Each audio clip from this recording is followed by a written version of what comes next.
Yan, nanghihingi ka ng pagkain tapos ngayon tatakpan mo. Ha?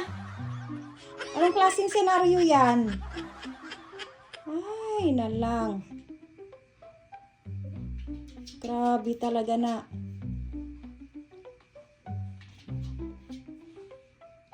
May patalastas pa bago kainin.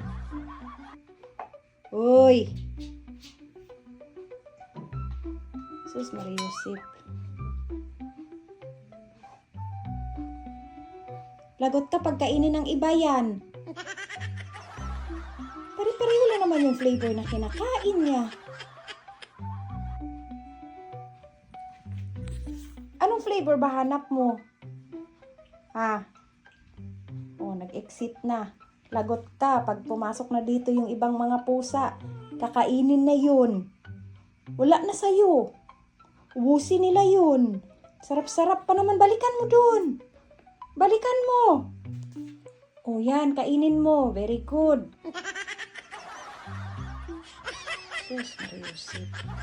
Dami pang patalastas bago kainin. Tabaan talaga ng pasensya mo kasi iba-iba ang ugali ng mga pusa ko. Maswerte lang talaga kapag merong hindi nag-iinarte. Pero dito ka talaga ma-stress kapag merong nag-iinarte.